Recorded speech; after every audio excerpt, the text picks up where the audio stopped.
Darling, നിന്നെ എത്ര പ്രാവശ്യം ഞാൻ വിളിച്ചു? നിനക്ക് കോൾ അറ്റൻഡ് ചെയ്യാൻ വയ്യല്ലേ? എന്നാ നീ കേട്ടോ, കൃത്യം 10 മിനിറ്റ്, 10 മിനിറ്റ്, അതിനു മുമ്പ് ഞാൻ നിന്റെ മുമ്പിലെത്തും.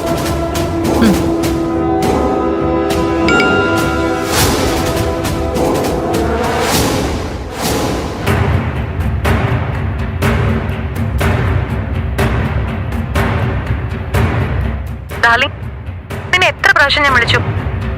നിനക്ക് കോൾ അറ്റൻഡ് ചെയ്യാൻ വയ്യല്ലേ? എന്നാ നീ കേട്ടോ, കൃത്യം 10 മിനിറ്റ്, 10 മിനിറ്റ്, അതിനു മുമ്പ് ഞാൻ നിന്റെ മുമ്പിലെത്തും.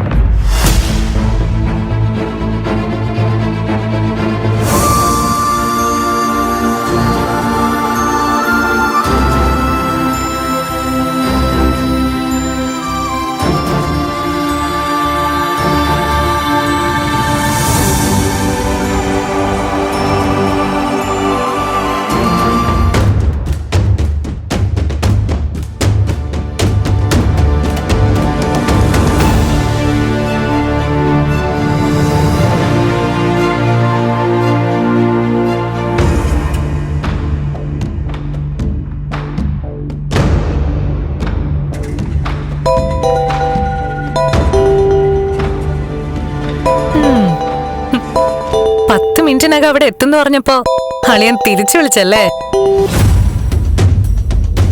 എനിക്കറിയായിരുന്നു ഇപ്പൊ തിരിച്ചു വിളിക്കുന്നു. എന്താ? അതെ, ഞാനിപ്പോ ചെന്നൈയിലാ. പുതിയ പ്രോജക്റ്റിന്റെ ഡിസ്കഷൻ പ്രൊഡ്യൂസറുമായിട്ടേ. ഓ, അത് ശരി. എന്റെ ഒരു ഫ്രണ്ടാ പ്രൊഡ്യൂസർ. 2 ദിവസം കഴിഞ്ഞിട്ട് ഞാൻ മടങ്ങും. Okay okay. ഇനി എത്ര വലിയ ഡിസ്കഷൻ ആണെങ്കിലും മീര വിളിച്ച ഫോൺ എടുത്തിരിക്കണം എന്ന് നിനക്കറിയില്ലേ? ഓ, അറിയാവേ. ഇത് ലാസ്റ്റ് വാണിങ്ങാ, എന്തായാലും മറക്കണ്ട. മീര, നീ വിളിച്ച ഞാൻ ഫോൺ എടുക്കാതിരിക്കൂ? നീ കഴിഞ്ഞല്ലേ ഈ ലോകത്ത് എനിക്ക് മറ്റൊന്നും ഉള്ളൂ. ആണോ? പിന്നെ എന്നാ ഓക്കെ, ശരി, നടക്കട്ടെ. അതിരിക്കട്ടെ. നീ ഇപ്പൊ എവിടെയാ? എന്താ?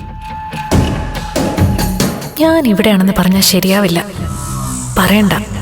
പ്രകാശ് തിരിച്ച് ചെന്നൈന്ന് മടങ്ങിയെത്തിയിട്ട് നേരിട്ട് ചെന്ന് ഞെട്ടിക്കണം. ഹലോ മീര. ഞാൻ ഡൽഹിയിലാ. പ്രകാശ്, നാളെ ലൊക്കേഷൻ കോവളാണോ ശംഖുമുഖ?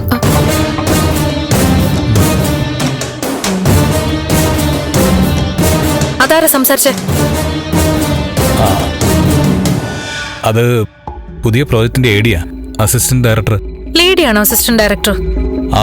ഇപ്പോ അസിസ്റ്റന്റ് ഡയറക്ടേഴ്സ് ഒക്കെ ലേഡീസ് ആണല്ലോ. അല്ല, പ്രൊഡ്യൂസറായിട്ട് ഡിസ്കഷൻ അല്ലേ പറഞ്ഞേ? അവിടെ എന്തിനാ അസിസ്റ്റന്റ് ഡയറക്ടർ? അത് ഈ പ്രോജക്റ്റ് സ്റ്റാർട്ടാവുക, അപ്പൊ ഈ ചാർട്ടിംഗ് ഒക്കെ നടക്കുക. ഡയറക്ടറും കൂടി ഉണ്ട്. നാളെ ലൊക്കേഷൻ കോവളാണോ ശംഖുമുഖമാണോ എന്നല്ല കുട്ടി ചോദിച്ചത്. കോവളവും ശംഖുമുഖവും ഒക്കെ തിരുവനന്തപുരത്തല്ലേ? പ്രകാശ് പറഞ്ഞു ചെന്നൈയിലാണെന്ന്. നാളത്തെ ലൊക്കേഷൻ എന്നല്ല, ആദ്യത്തെ ലൊക്കേഷൻ എവിടെയാണെന്ന് ചോദിച്ചേ. മീര, താനത് ക്ലിയർ ആയിട്ട് കേട്ടില്ല, അതാ. ഓക്കെ ഓക്കെ, ശരിയെന്നാ. ഓക്കെ, ശരി.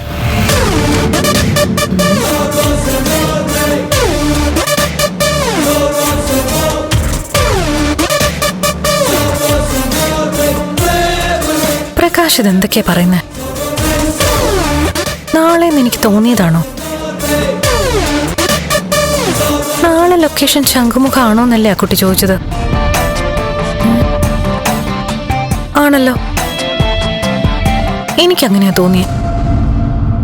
ഇനിയിപ്പോ പ്രകാശ് കള്ളം പറയാണോ?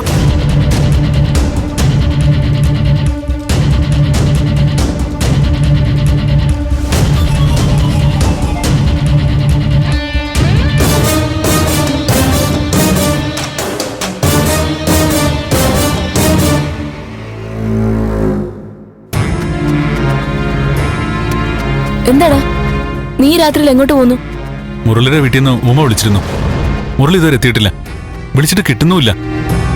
അവനിത് എവിടെ പോയതാ? അറിയില്ല, വല്ല ഓട്ടം പോയതാവും. ഭാർഗവി ആന്റി അവിടെ ഇല്ലല്ലോ. അവർക്ക് ആകെ ഒരു പേടി. ഗൗരിയുടെ ഈ ഒരു അവസ്ഥയിൽ അവരവിടെ ഒറ്റയ്ക്ക് നിർത്തണ്ട. ഞാൻ അവരെ ഇങ്ങോട്ട് വിളിച്ചതാ. ഇന്ന് രാത്രി ഇവിടെ നിൽക്കാന്ന് പറഞ്ഞു. പക്ഷേ അമ്മ സമ്മതിക്കുന്നില്ല. അമ്മ സമ്മതിക്കുന്നില്ലേ? അതെന്താ? എനിക്കറിയില്ല. ഫോണിൽ ഞാൻ സംസാരിക്കുന്ന കേട്ട് പറ്റില്ല എന്ന് ഒറ്റ പറച്ചില്. അത് ശരിയല്ലല്ലോ. അമ്മയോട് ഞാൻ ചോദിക്കാം. അത് മര്യാദ കേടല്ലേ? ചേച്ചി വിട്ടേക്ക്. ഇനിയും അതിന്റെ പേരിലാവും അടുത്ത ബഹളം. ഭാർഗവി ആന്റി ദേവികയോടൊപ്പം പോയതല്ലേ? അപ്പൊ ആ പിള്ളേർ ഇവിടെ വരുന്നതിൽ എന്താ കുഴപ്പം? അമ്മയുടെ മനസ്സിലെന്താണെന്ന് ആർക്കറിയാം. ഇപ്പൊ ഇതിന്റെ പേര് ഒരു പ്രശ്നം വേണ്ട. ആ മീര കൂടിയുള്ളതല്ലേ. ഞാൻ മുരളിയുടെ വീട്ടിൽ ചെല്ലട്ടെ. മുരളി വന്നാ ഞാൻ തിരിച്ചു വരും. ശരി, നീ ചെല്ല്. നന്ദ, എങ്ങോട്ടാടാ രാത്രിയില്? ഞാനൊരു സെക്കൻഡ് ഷോ സിനിമ കാണാൻ പോവാ. ആണോ? ഞാനും കൂടെ വരാടാ.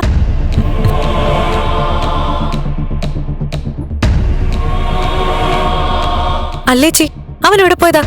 സിനിമയ്ക്ക് പോയതാണോ? ആ അതെ, സിനിമയ്ക്ക് പോയതാ. അവനും മുരളിയൊക്കെ ഇടയ്ക്കൊക്കെ ഒരു സിനിമയ്ക്ക് പോക്കുണ്ട്. ഷോ, നേരത്തെ ഒന്ന് പറഞ്ഞിരുന്നെങ്കി ഞാനോടെ പോയേനല്ലോ. ചേച്ചി വാ, നമുക്കും പോവാം. ഒരു രസമല്ലേ? മൂവി കഴിഞ്ഞ് ഒരു നൈറ്റ് ഡ്രൈവ് ഒക്കെ കഴിഞ്ഞ് നമുക്ക് വരാം. ചേച്ചി ഇറങ്ങ. ഇന്ന് എനിക്കൊരു മൂഡില്ല മീരെ. നമുക്ക് നാളെ പോവാം. അതുമല്ല, അച്ഛന് മരുന്ന് കൊടുക്കണം. അത് കഴിഞ്ഞ് ഫിസിയോതെറാപ്പി ഉണ്ട്, അതും ചെയ്യണം. ഷോ, ആ ദേവിക ഇവിടെ ഉണ്ടായിരുന്നെങ്കിൽ നമുക്ക് പോവായിരുന്നല്ലേ? അവള് തിരിച്ചു വിളിക്ക്. ഇവിടെ അടുത്തെങ്ങാനാണോ വീട്? അങ്കിളുടെ കാര്യങ്ങളൊക്കെ അവള് നോക്കിക്കോളുമല്ലോ. അമ്പലത്തില് വഴിപാടെന്ന് പറഞ്ഞല്ലേ അവള് പോയത്. ക്യാഷ് കൂടുതൽ കൊടുത്ത് അവള് തിരിച്ചു വരും.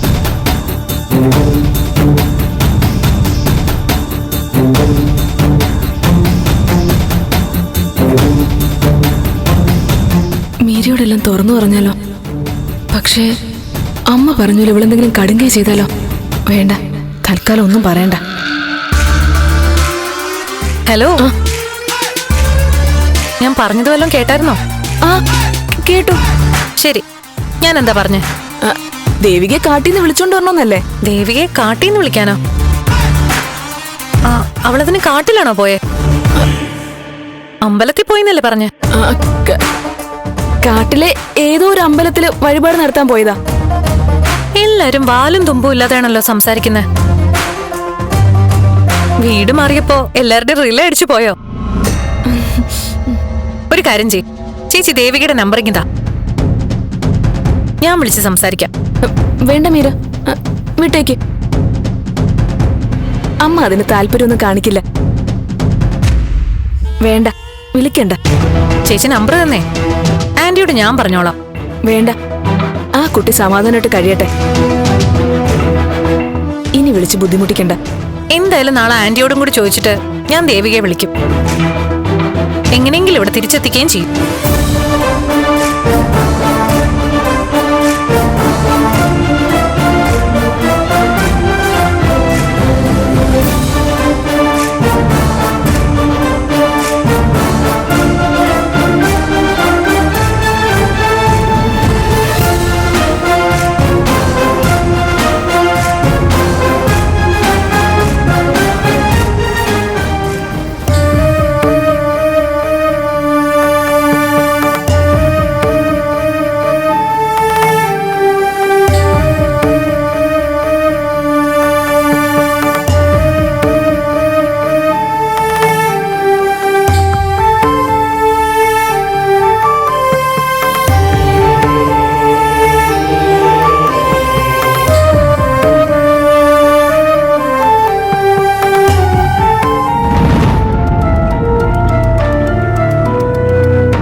Out of coverage area. ഇത് എവിടെ പോയി കിടക്കാം മുരളേട്ടൻ?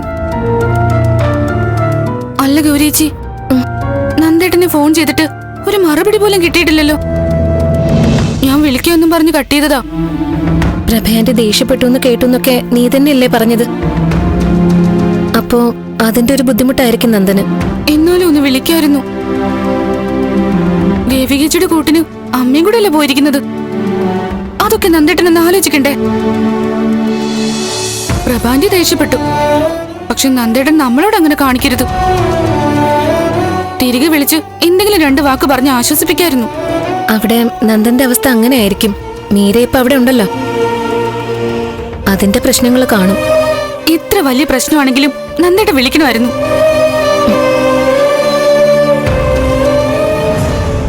ഉമേ, ഗൗരി, ഉമേ,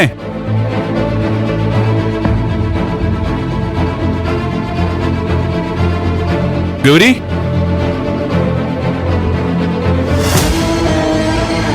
ഗൗരി,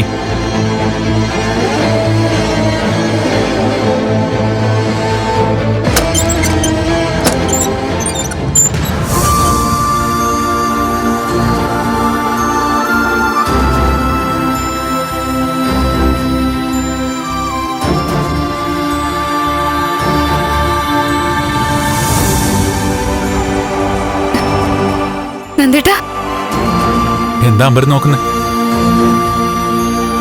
ഞാൻ നിങ്ങളുടെ കാര്യം അന്വേഷിക്കില്ല എന്ന് കരുതിയോ?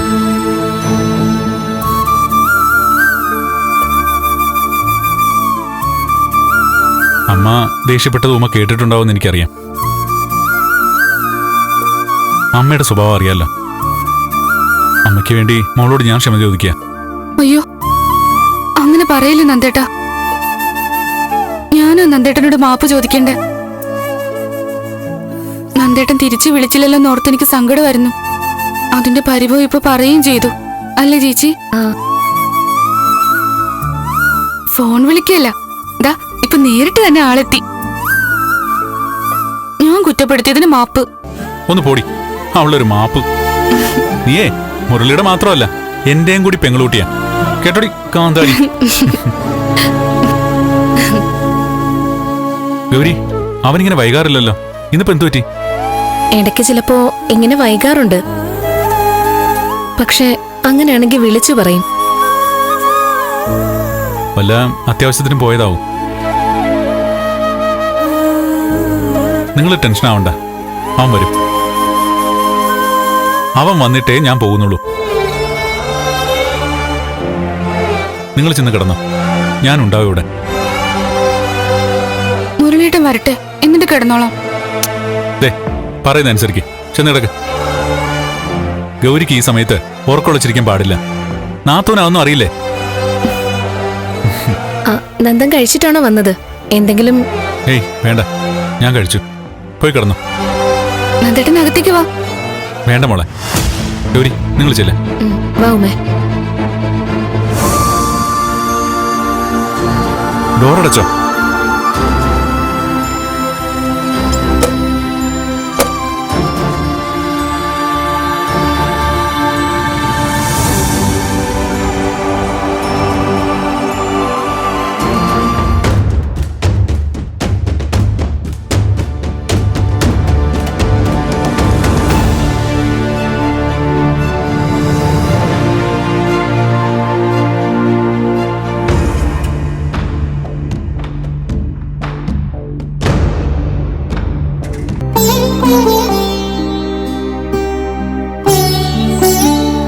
എടാ മുരളി, എന്തൊരു തണുപ്പാടാ. വല്ല മഴയും പെയ്താ പെട്ടു. ഉരുൾപൊട്ടലൊക്കെ ഉണ്ടാവുന്ന സ്ഥലം ഇത്.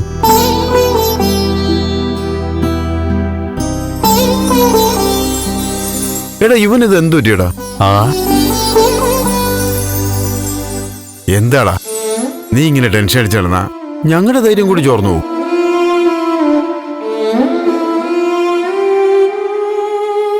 എടാ, അമ്മാരെ പേടിച്ചിട്ടാണോ? ഒന്ന് പോടാ. വീട്ടില് ഗൗരി ഉമയെ മാത്രമേ ഉള്ളൂ. ഒന്ന് വിളിക്കാൻ പോലും നിവൃത്തിയില്ല. ചന്ദ്രത്ത് പോയി നിൽക്കാൻ പറഞ്ഞിട്ടുണ്ട്. ഗൗരിയുടെ സ്വഭാവം വെച്ച് പോകാനും വഴിയില്ല.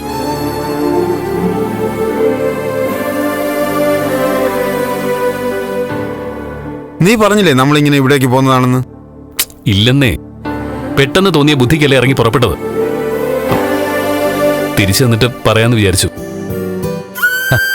നീ പേടിക്കണ്ട. നന്ദൻ എന്തായാലും അന്വേഷിക്കാതിരിക്കില്ലല്ലോ. അവനോടെങ്കിലും കാര്യം പറഞ്ഞിട്ട് വന്നാൽ മതിയായിരുന്നു. എടാ എന്തായാലും നമ്മളൊരു ദൈവിക കാര്യത്തിന് വന്നതല്ലേ, എല്ലാം മുത്തപ്പൻ കാത്തോളൂ.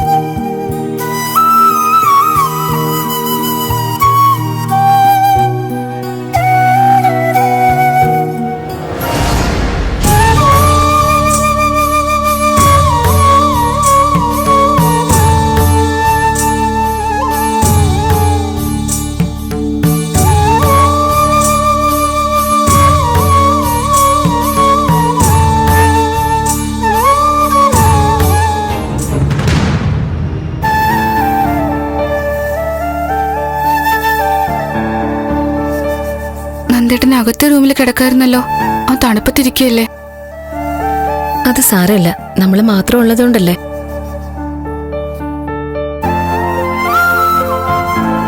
മുരളേട്ടൻ ഇപ്പൊ വന്നാ മതിയായിരുന്നു. എങ്കിൽ നന്ദേട്ടന് ചന്ദ്രത്തേക്ക് പോവായിരുന്നല്ലോ. ഇപ്പൊ വരുമായിരിക്കും. മോൾ ഉറങ്ങിക്കോ.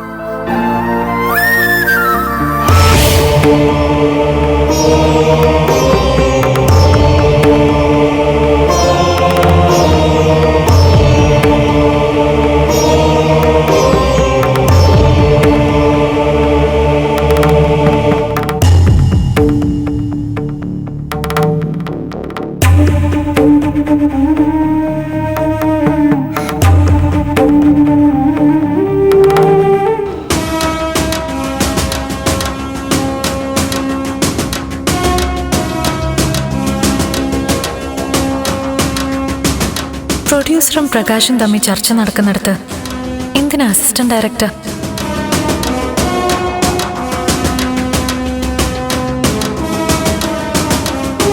ഒന്നും അങ്ങോട്ട് കണക്ട് ആവുന്നില്ലല്ലോ. പ്രകാശ് ചെന്നൈയിലാണെന്ന് പറഞ്ഞു. അപ്പൊ പിന്നെ നാളത്തെ ചെന്നൈയിലെ ഷൂട്ടിംഗ് ഒന്നും വ്യക്തമാവുന്നില്ലല്ലോ.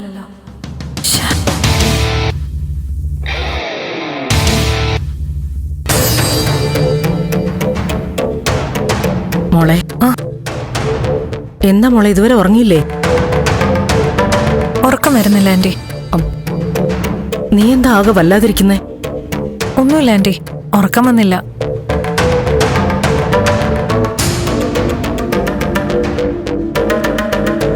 ദേവിക ഇവിടെ ഉണ്ടെന്നുള്ള സൂചനകൾ എന്തെങ്കിലും കിട്ടിയോ? ഏയ്, അതിന് സാധ്യതയില്ല. മോളെ, ആന്റി ചെന്ന് കിടന്നോളൂ. മോള് കാര്യം പറയേ. നിനക്ക് എന്തെങ്കിലും ബുദ്ധിമുട്ട് തോന്നുന്നുണ്ടോ? അയ്യോ ഒന്നുമില്ല, ആന്റി ചെന്ന് കിടന്നോ. ശരി.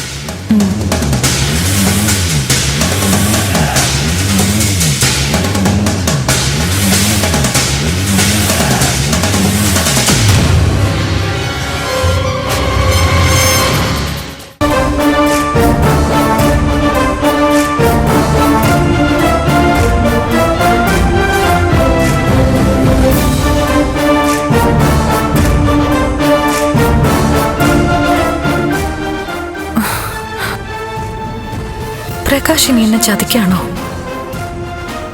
ഏ,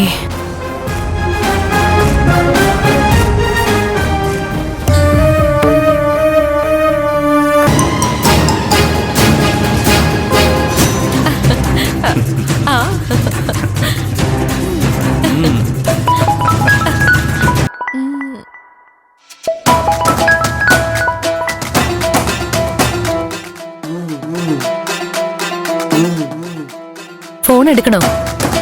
വേണ്ട വേണ്ട.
കാര്യങ്ങൾ എന്തായി?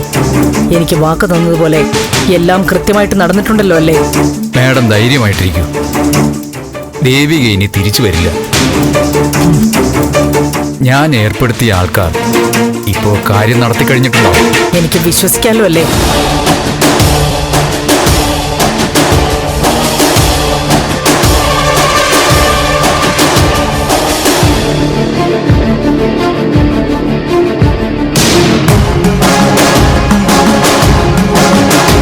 ഇത് കേട്ടാ മതി.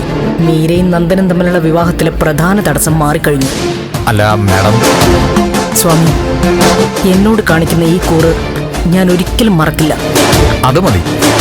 അടുത്തിനി ഇതുമായി ബന്ധപ്പെട്ട് എന്തൊക്കെയാണ് ചെയ്യേണ്ടതെന്ന് ഞാൻ പറയാം. സ്വാമി